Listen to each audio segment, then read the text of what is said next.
এটা কথা সুনিশ্চিত আছে, যদি আপুনি বাক্যৰ সৈতে লাগি থাকিব, নহ'লে আপুনি এক সাক্ষীৰ সৈতে ঘূৰি আহিব।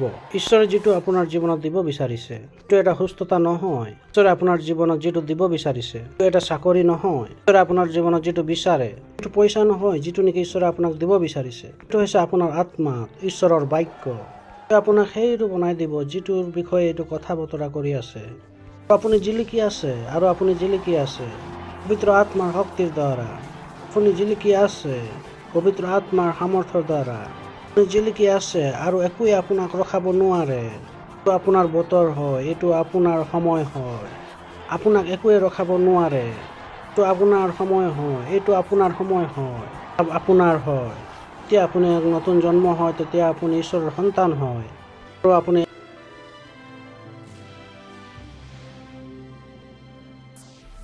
যেতিয়া আপুনি এক নতুন জন্ম হয়, তেতিয়া আপুনি ঈশ্বৰৰ সন্তান হয়, আৰু আপুনি এক নতুন স্বভাৱক গ্ৰহণ কৰি লয়।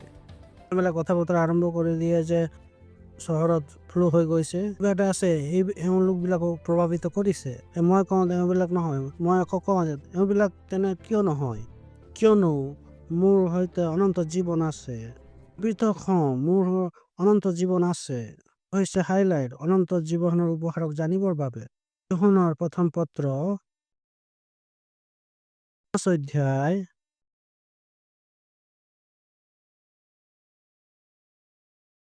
আৰু আমি পঢ়িবলৈ আৰম্ভ কৰিম 13 পদৰ পৰা।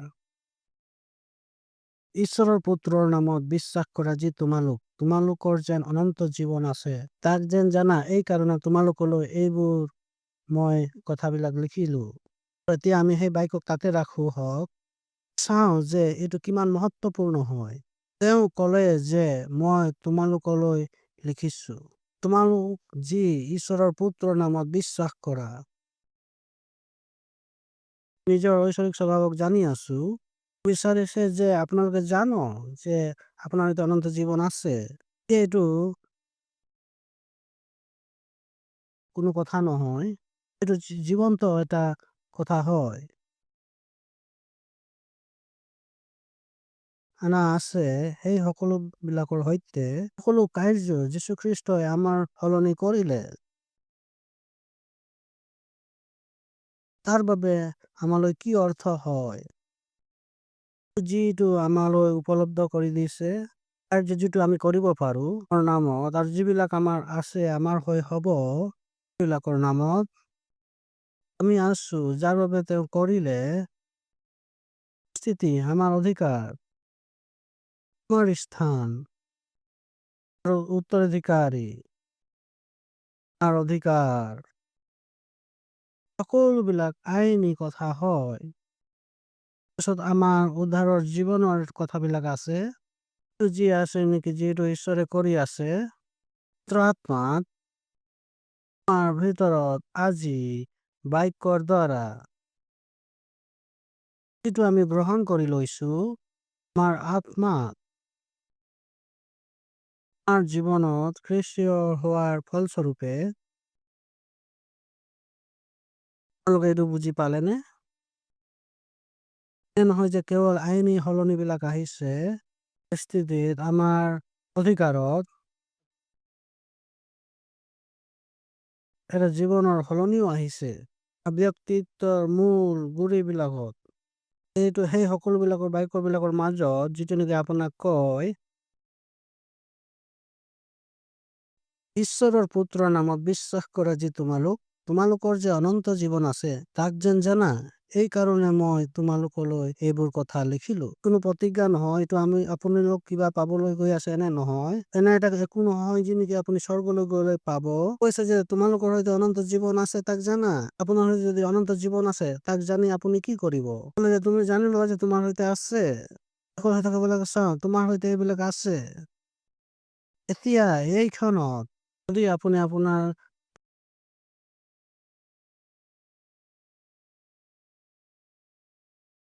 পৰিয়ালৰ নতুন জন্ম ব্যক্তি পোৱা একমাত্ৰ লোক হয়, নহ'লে আপোনালোকৰ সকলোৰে সৈতে প্ৰকৃতিৰ মানৱীয় যি জীৱন আছে সকলোৰে আছে। আপোনাৰ আৰু তেওঁবিলাকৰ মাজত বহুত ডাঙৰ পাৰ্থক্য আছে। আপোনাৰ স্বভাৱৰ মূল কথা হয় আপোনালোকে এইটো বুজি পাইছেনে? এইটো শক্তিশালী হয়, এইটো বহুত আৱশ্যকীয় হয়। আৰু আপোনালোক কি ক'ব লাগিব যে মোৰ সৈতে অনন্ত জীৱন আছে, সৈতে অনন্ত জীৱন আছে। আপোনালৈ ঈশ্বৰৰ উত্তৰ দিব লাগিব। ঈশ্বৰক উত্তৰ দিবৰ কাৰণে শিকক। মোৰ সৈতে অনন্ত জীৱন আছে। এজন সাধাৰণ ব্যক্তি নহয়, মোৰ সৈতে অনন্ত জীৱন আছে। লওক যে এইটোৱে মোৰ নিজৰ ভাষা সলনি কৰি দিয়ে। মই জানো মোৰ কি আছে, মোৰ সৈতে অনন্ত জীৱন আছে। কথা বতৰা কৰো নেকি যে সেই চহৰত যি নেকি তেওঁৰ এইবিলাকে যি লোকবিলাকক প্ৰভাৱিত কৰিছে, পৃথক হওঁ, মোৰ সৈতে অনন্ত জীৱন আছে। আপুনি বুজি লওক যে এইটো মোৰ চেতনাত আছে। আপুনি এইটো বুজক যে মোৰ সৈতে অনন্ত জীৱন আছে। প্ৰতিজন ব্যক্তিৰ নিচিনা নহয়, মোৰ সৈতে অনন্ত জীৱন আছে। মই অবিনাশী হওঁ, মোৰ সৈতে অনন্ত জীৱন আছে। মই পৃথক হওঁ। খ্ৰীষ্টৰ সৈতে কি হয় যিজন লোকে নাজানে, তেওঁৰ জীৱন সাধাৰণ হব, সাধাৰণ লোকবিলাকৰ নিচিনা। তেওঁলোকে এইটো নাজানে। ঈশ্বৰৰ গৌৰৱ হওক, হালেলুয়া। এফেছিয়া 3:20 এতিয়া ইয়াত ঈশ্বৰৰ মহান পাচনি এইদৰে ইয়াত কৈছে, যিজনাই আমাৰ অন্তৰত কাৰ্য সাধন কৰোতা শক্তি অনুসাৰে আমাৰ যাচনাৰ আৰু বুদ্ধিৰ প্ৰতি অতিৰিক্ত কৰ্ম কৰিব পাৰে। নহয়, এইটো এতিয়া বুজক। বহুতো খ্ৰীষ্টীয় লোকে প্ৰাৰ্থনা কৰি আছে। তেওঁলোকে বিচাৰে যে ঈশ্বৰে তেওঁলোকৰ কাৰণে কিবা এটা কৰক। ঈশ্বৰক কয় আৰু আহ্বান কৰে, ঈশ্বৰ মোক দয়া কৰক, হে প্ৰভু মোক দয়া কৰক। আপোনালোকে কেতিয়াবা এনেকুৱা প্ৰাৰ্থনা শুনিছেনে? এইটো এনেকুৱা যেনেকুৱা সামৰ্থ্য হয় যে অধিক কৰিব পাৰে। অধিক হয়, বহু অধিক কাৰ্য কৰিব পাৰে, যি আমি বিচাৰো তাতকৈ অধিককৈ অধিক কৰিব পাৰিব। যে আপুনি বিচাৰে তাতকৈ অধিক গুণে কৰিব পাৰে। তেওঁ এইটো কেনেকৈ কৰিব তাক সেইটো চাওক।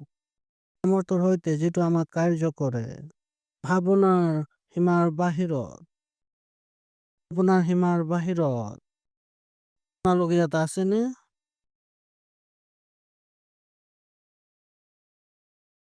আশাৰ বিপৰীতে কৰা সামৰ্থ্য কয় যে সেই সামৰ্থ্য আমাক কাৰ্য কৰে। সামৰ্থ্য অনুসাৰে যিটো আমাক কাৰ্য কৰি আছে। এইটো কিয় কৈছে গালাতিয়া 2:20 মই খ্ৰীষ্টে সৈতে ক্ৰুচত হত হলো, ঈশ্বৰৰ গৌৰৱ হওক। খ্ৰীষ্টহে মোক দিছে, খ্ৰীষ্ট মোৰ জীৱন আছে। কিন্তু এতিয়া মই যিদৰে জীৱিত আছো আৰু খ্ৰীষ্টৰ কৰা বিশ্বাসতেহে মই জীৱন যাপন কৰি আছো। হয়, প্ৰেমময় প্ৰভু বিশ্বাসৰ দ্বাৰাই জীৱিত আছে, যিটো ঈশ্বৰৰ পুত্ৰ হয়। প্ৰেম কৰিলে আৰু নিজকে নিজে মোৰ বাবে দি দিলে। খ্ৰীষ্টানীতে বুজিব পাৰে নে যে ঈশ্বৰে ক্ৰুচত আছিলে, সেই তেতিয়াই নহয় যে তিনি ক্ৰুচত আছিলে, তেতিয়াও যেতিয়া নেকি তেওঁ গালিলৰ সেই পথ বিলাকত খোজকাঢ়ি আছিলে, খ্ৰীষ্টত ঈশ্বৰ আছিল। পথ বিলাকত খ্ৰীষ্টত ঈশ্বৰ আছিল। ঈশ্বৰ খ্ৰীষ্টত আছিল। হলে নাই যে ক'লে যে এওঁক ইমানুৱেল বুলি কোৱা হব। ঈশ্বৰ আমাৰ সৈতে, ঈশ্বৰ আমাৰ সৈতে খ্ৰীষ্টত। আপোনালোকে এইটো বুজিলেনে? বাক্য শৰীৰ হল আৰু আমাৰ মাজত বসতি কৰিলে। এয়া হৈছে ইমানুৱেল। ঈশ্বৰ আমাৰ লগত, তেওঁ আমাৰ মাজত আছে, কিন্তু খ্ৰীষ্টানীত আমাৰ মাজত নাই।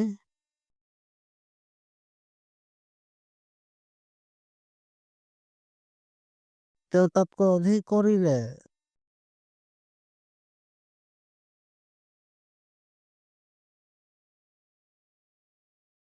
বসতি কৰিবৰ কাৰণে আহিলে। নিশ্চয়তা নাই যে বাইবেলে কৈছে তেওঁ আছে, তেনেকৈ আমি বিশ্বত আছো। ঈশ্বৰ খ্ৰীষ্টত আছিলে, খ্ৰীষ্ট মোত আছে, তেনেহলে ঈশ্বৰ মোত আছে। ইয়াৰ বিষয়ে ভাবক, ইয়াৰ বিষয়ে ভাবক। 2:13 চাওক। 1, 2, 3 কিয়নো ঈশ্বৰে নিজৰ হিত সংকল্পৰ কাৰণে তোমালোকৰ অন্তৰত ইচ্ছা কৰা আৰু কাৰ্য সাধন কৰা এই উভয়ৰ সাধনকৰ্তা হৈছে। যেন হৈছে ঈশ্বৰ তাত কাৰ্য কৰি থকা ইচ্ছা আৰু কাৰ্য কৰি থকা অৰ্থ হৈছে সেই ঈশ্বৰ যে ঈশ্বৰ কেৱল মোক বসতি কৰাই নহয় মোক কাৰ্যও কৰে তেওঁ মোক ইচ্ছুক বনায় ভাল ইচ্ছাৰ কাৰণে তেওঁ মোক ইচ্ছা দিয়ে আৰু কাৰ্য সাধন কৰে ঈশ্বৰে মোক কাৰ্য কৰে ঈশ্বৰৰ জীৱিত মন্দিৰ ঈশ্বৰৰ জীৱিত হেডকোৱাৰ্টাৰ হওঁ তেওঁৰ কাৰ্য কৰাৰ কেন্দ্ৰ হওঁ এইটো বুজি পাব পাৰে ভাই আৰু ভনীসকল আপোনালোকে এইটো জানে তেতিয়া আপোনালোকে এইটো বুজি পাই যায় বিফল হোৱাটো এটা পাপ হয়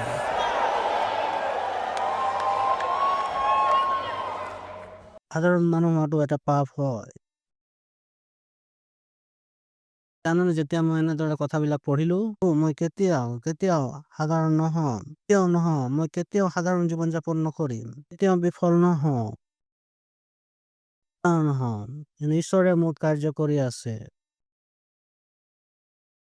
ইচ্ছা দি মোক কাৰ্য কৰাই থাকে ইচ্ছা দি আৰু কাৰ্য কৰে চাওক আমাৰ কাৰণে কি উপলব্ধ আছে 2 অধ্যায় আহক আমি পঢ়ো 2 পদৰ পৰা 3 পদলৈ তেওঁবিলাকৰ হৃদয় যেন আশ্বাস পায় আৰু তেওঁবিলাকে সম্পূৰ্ণ নিশ্চয়তাযুক্ত বুদ্ধিৰূপ সকলো ধনত ধনী হবলৈ ঈশ্বৰৰ নিগুড়ত্ব অৰ্থাৎ খ্ৰীষ্টক যেন জানিব তাৰ পিছৰ পদ এই আখৰেৰে তোমালোক সকলোৰে কাৰণে মোৰ কেনে বৰ যুঁজ হৈছে তাক তোমালোকে জানিবলৈ মোৰ ইচ্ছা সেই খ্ৰীষ্টতে জ্ঞান আৰু বিদ্যাৰ সকলো ধন গুপ্ত আছে মত নিবাস কৰে গালাতিয়া 2 অধ্যায় 20 পদ মই খ্ৰীষ্টৰ সৈতে ক্ৰুচত হত হলো মই যিচিবলৈ সেয়ে আৰু খ্ৰীষ্টত হে মত দিছে আৰু মোৰ ঈশ্বৰৰ জীৱন আছে মানৱীয় জীৱন সেইটো নহয় যাৰ সৈতে মই জন্ম হৈছিলো বেলেগ ব্যক্তি হওঁ যিটো জীৱন মই শৰীৰত অতিবাহিত কৰি আছো মই সেই বিশ্বাসেৰে যিটো ঈশ্বৰৰ পুত্ৰত আছে যিজনে মোক প্ৰেম কৰিলে আৰু নিজকে নিজে মোৰ বাবে দি দিলে ঘূৰি যাওঁ কলচীয়া 3 অধ্যায় 3 পদত কিয়নো তোমালোক মৰিলা আৰু তোমালোকৰ জীৱন খ্ৰীষ্টৰ সৈতে ঈশ্বৰত গুপ্ত আছে ডাঙৰ কথা হয় পৰৱৰ্তী পদ আমি চাম খ্ৰীষ্টৰ যি জীৱন হয় আপোনালোকে এইটো দেখা পাব পাৰেনে মই জীৱিত আছো মই নহয় কিন্তু খ্ৰীষ্ট মোৰ জীৱিত আছে তেওঁ কৈছে যে যেতিয়া তেওঁ খ্ৰীষ্টত মোৰ জীৱিত আছে প্ৰকাশ হব তেতিয়াও তুমিও মহিমাৰে তাৰ আগত প্ৰকাশিত হবা হালেলুয়া খ্ৰীষ্ট যি আমাৰ জীৱন হয় খ্ৰীষ্ট মোৰ জীৱন হয় বুলি কওঁ আত্মাৰ সৈতে নিজৰ জীৱনত বিফল হোৱাটো অসম্ভৱ হয় সাধাৰণ জীৱন যাপন কৰাটো খ্ৰীষ্টিয়ান হিচাপে এইটো পাপ হয় হোৱাটো এটা পাপ হয় যেতিয়া নহয় আপোনালোকে নিজকে নিজে চাওক আপোনালোকে বুজিছে এইটো সৈতে এতিয়া কি কৰিব এনেকে জীৱন যাপন কৰিব যে আপোনালোক কেতিয়া হবলৈ নাই বুজি লওক যে মোৰ চেতনাত এইটো আছে মোক খ্ৰীষ্টৰ সৈতে ক্ৰুচত দিয়া হৈছে মই এতিয়া জীৱিত আছো কিন্তু মই নহয় কিন্তু খ্ৰীষ্ট মোৰ জীৱিত আছে ঈশ্বৰৰ গৌৰৱ হওক আপোনালোকে সেই ব্যক্তিজনৰ বিষয়ে কেতিয়াবা শুনিছেনে তেওঁ এটা আঘাত হৈছিল এটা ঘা হৈছিল বছৰলৈকে তেওঁ সুস্থ হোৱা নাছিল চাইছো লোকবিলাকৰ কিছুমান 15 বছৰলৈকে ডক্টৰৰ সৈতে যিয়ে নকৰক কিয় খ্ৰীষ্ট যদি আপোনাত আছে তেতিয়াহ'লে এইটো হ'ব নোৱাৰে সৈতে তেজৰ ৰোগ আছে এইটো ৰোগ আছে কিয়নো মই এনেদৰে জন্ম হৈছিলো দুৰ্বল জন্ম হৈছিলে তাৰ অৰ্থ কি হয় এতিয়া আপুনি নতুন জন্ম হৈছে আপুনি তেজৰ দ্বাৰাই জীয়াই নাথাকে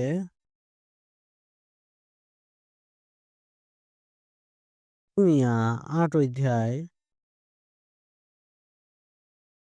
10 পদৰ পৰা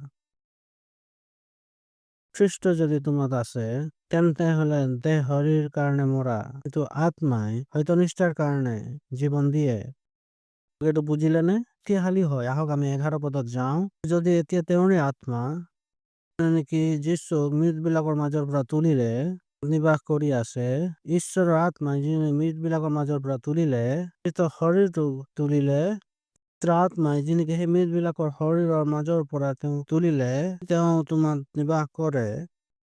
সেই আত্মা তোমাৰ নিবাস কৰি আছে।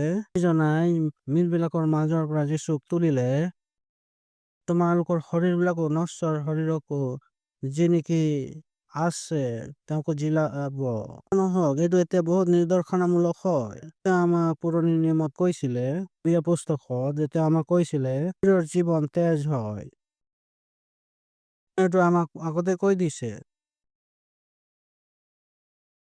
মানৱীয় শৰীৰৰ জীৱন তেজত আছে।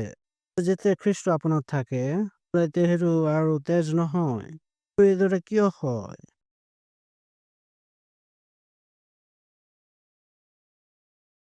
খ্ৰীষ্ট যি নেকি তাৰ পাছত আমি নতুন জন্ম হওঁ, তেওঁৰ শৰীৰত তেজেই নাই।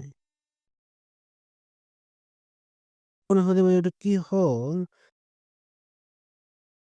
যেতিয়া তেওঁ ক্ৰুশবিদ্ধ হ'ল, বাইবেল আমাক কৈছে যে ৰোমী সৈন্যই এটা বৰ্ষা ললে, তাৰ পৰা তেজ আৰু পানী দ্ৰুতভাৱে ওলাই আহিলে। তেওঁৰ সকলো তেজ বৈ গৈছিল।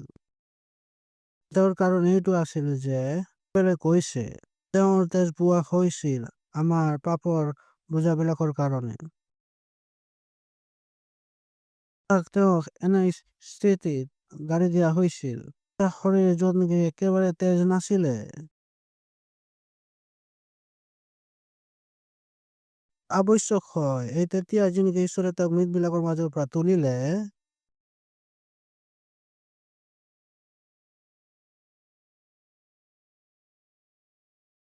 তেতিয়া তেওঁৰ শৰীৰত একো তেজেই নাছিলে। জীৱন যিনি খ্ৰীষ্টত আছিলে, সেই খ্ৰীষ্ট নিচিনা বনোৱা হোৱা নাছিলে। যেনেকি তেওঁৰ মৃত্যুৰ পূৰ্বে আছিলে, বনোৱা হল আৰু জীৱিত কৰা হল খ্ৰীষ্টৰ নিচিনা হবৰ বাবে।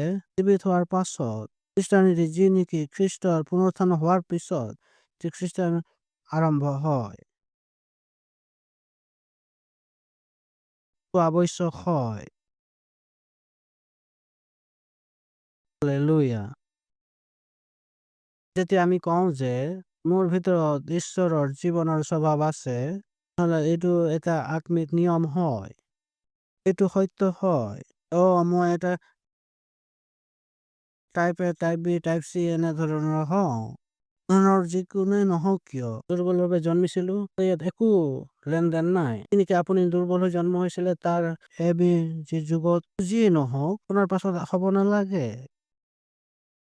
আশা নকৰক। যদি আপুনি নতুন জন্ম হৈছে, তেজৰ প্ৰকাৰটো আছে, তাক আৱশ্যক হয় সলনি কৰিবৰ বাবে। তেওঁৰ কিতাপত যিয়ে পঢ়িবলৈ হওক কিয়, ইয়াত একো লেনদেন নাই। তাৰ এইটো কথা সুনিশ্চিত হয় যে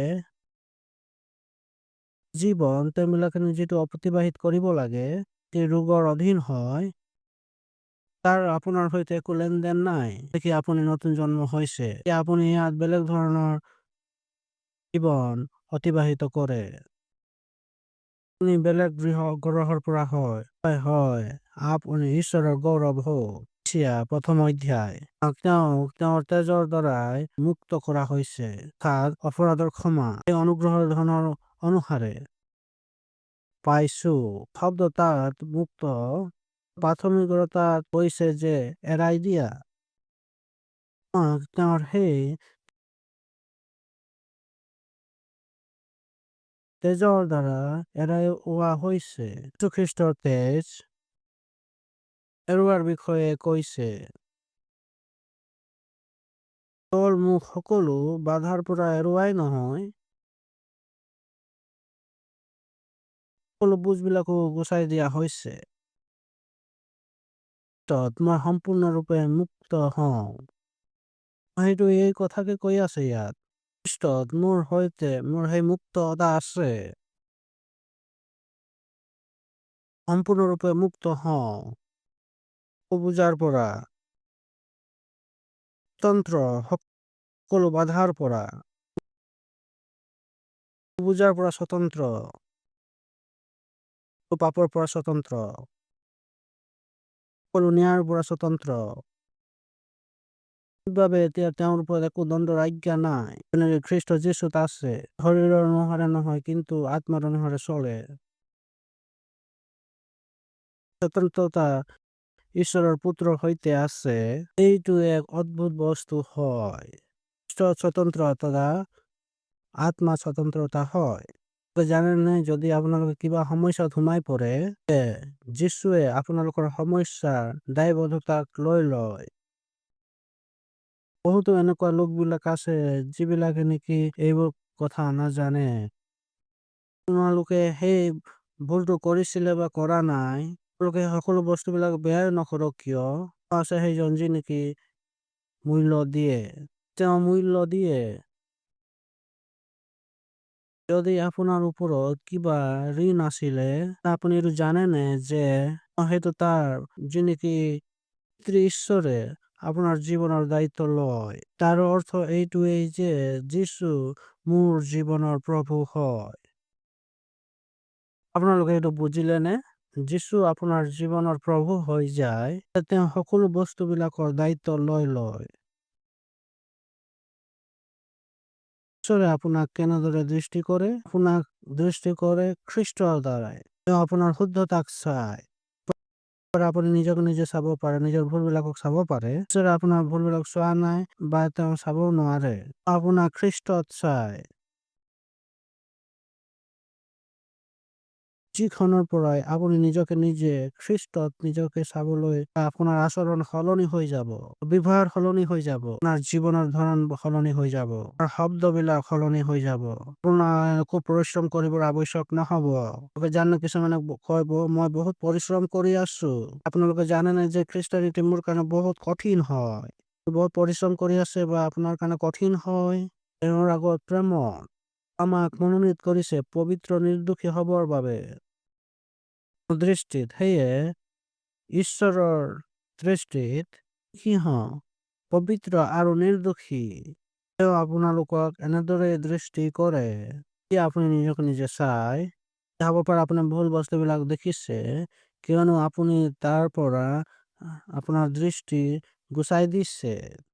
কৈছে যীশুলৈ দৃষ্টি কৰি থাকা, বিশ্বাসৰ ৰচক আৰু খাওঁতা নিজৰ দৃষ্টি তাত লগাও।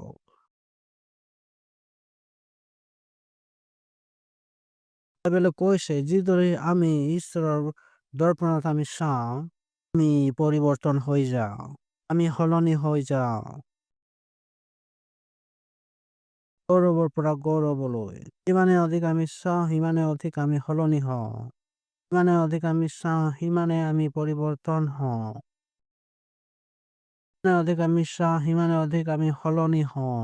গৌৰৱৰ পৰা গৌৰৱলৈ। তো যদি আপোনালোকে দেখা নাই, তাৰ পৰিৱৰ্তে আপোনালোকে নিজকে নিজে চাই আছে, যোৱা সপ্তাহত আপুনি কিমান ভাল কৰিলে, যোৱা সপ্তাহৰ পৰা আপুনি কিমান আগবাঢ়ি আহিলে, যোৱা মাহত এই মাহত, হলে আপোনাৰ এটা সমস্যা আছে। আপোনাৰ বিশ্বাস দুৰ্বল আছে আৰু আপুনি খ্ৰীষ্টানীৰ জীৱন যাপন কৰিব নোৱাৰিব। আপুনি নিজৰ অনুসাৰে জীৱন যাপন কৰিব।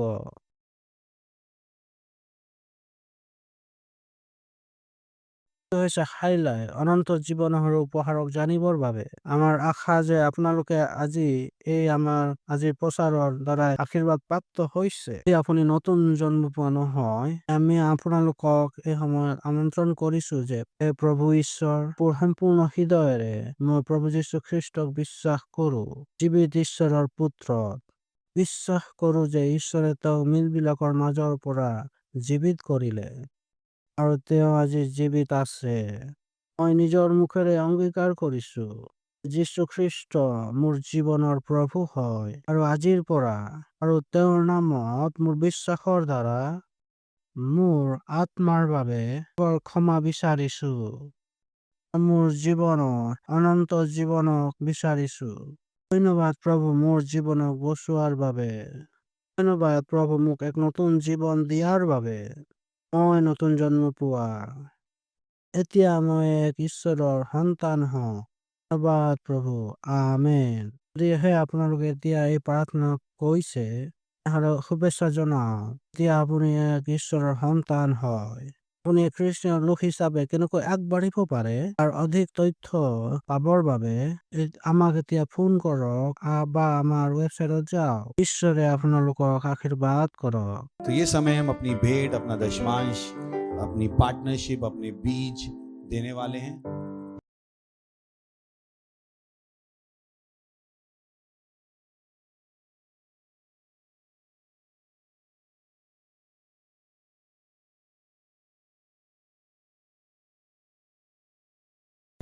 प्रेज़ द लॉर्ड, चिल्ला सकते हैं महिमा महिमा।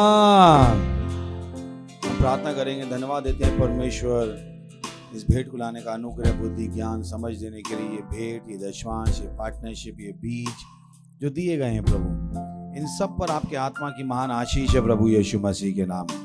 हाँ प्रभु, धन्यवाद धन्यवाद धन्यवाद। जैसे आपके बच्चों ने दिया है, इसकी बड़ी हुई फसल इनसे तेजी से आ रही है प्रभु यीशु मसीह के नाम, और इन्हें अपने जीवन में किसी अच्छी चीज की कमी नहीं होगी। धन्यवाद देते हैं, धन्यवाद धन्यवाद धन्यवाद धन्यवाद देते हैं। हम इन बेटे के ऊपर आशीषों का आह्वान करते हैं, बढ़ोतरी का नियम बोलते हैं, राज्य और सुसमाचार के विस्तार के लिए प्रभु यीशु मसीह के नाम में, आमीन। Praise the Lord. सबसे पहला अनाउंसमेंट है, हमारा 30 दिन का कैंपेन शुरू हो गया है। 19 मार्च से 17 अप्रैल 2025 ये हमारा 30 दिन का कैंपेन है, जिसमें हम 5 चीज़ें कर रहे हैं। पहला है उपवास, हम सुबह से लेकर दोपहर 3 बजे तक उपवास कर रहे हैं। दूसरा है प्रार्थना, हमारे साथ हमें प्रार्थनाओं के समय में जुड़िए।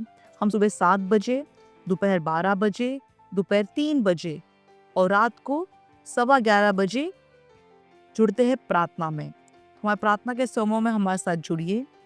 तीसरा है, हम हर दिन कम से कम 2 आत्माएं जीत रहे हैं।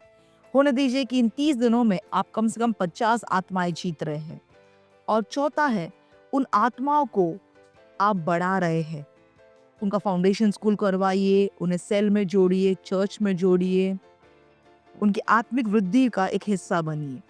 और 5वां है पार्टनरशिप, आप हर दिन कम से कम 200 रुपए की पार्टनरशिप कीजिए। महीने में इस तरीके से आप महीने में 5,000 से 10,000 के पार्टनरशिप कर पाएंगे। तो हर दिन पार्टनरशिप कीजिए कम से कम 200 रुपए के साथ। दूसरा अनाउंसमेंट है, global day of prayer pastor Chris के साथ आ रहा है 28-29 मार्च 2025 शाम को ऑनलाइन, और इसमें हिंदी अनुवाद भी होगा, तो हमारे साथ ज़रूर जुड़िए। तीसरा है फाउंडेशन स्कूल। फाउंडेशन स्कूल बहुत ज़रूरी है, ये आपकी सहायता करेगा मसीह जीवन को और गहराई से जानने के लिए और मसीह जीवन में आपके नींव को मजबूत करने में। तो आज ही फाउंडेशन स्कूल शुरू कीजिए, हमसे संपर्क करें और इसे कंप्लीट कीजिए। चौथा है हमारा ROWD, रैप्सोडी ऑफ रियलिटीज़, अभी भी चल रहा है। हम वास्तु संग्रह को बांट रहे हैं, तो जुड़िए हमारे साथ इसे बांटने में। इसके साथ एक पार्टनर बनिए। हमारा अभी अभी healing stream live healing service pastor Chris का ख़त्म हुआ है, उसके साथ आप एक पार्टनर बन सकते हैं और अपनी चंगाई जो आपने ग्रहण की है, जो चमत्कार बदलाव आपने ग्रहण किया है, उसे बनाए रख सकते हैं अपने पार्टनरशिप के साथ। Thank you. हम खड़े हो सकते हैं, परमेश्वर का धन्यवाद देंगे, अपने हाथों को उठाएंगे, परमेश्वर का धन्यवाद देंगे। परमपिता का प्रेम, यीशु मसीह का अनुग्रह और पवित्र आत्मा की सहभागिता हमारे साथ सदा के लिए बनी रहेगी प्रभु यीशु मसीह के नाम में, आमीन। निश्चय ही भलाई और करुणा सदा मेरे जीवन में निवास करती रहेगी और मैं सदा के लिए परमेश्वर के घर में निवास करता रहूंगा प्रभु यीशु मसीह के नाम में, आमीन। आनंद मनाइए, वचन काम करता है। Thank you, God bless you.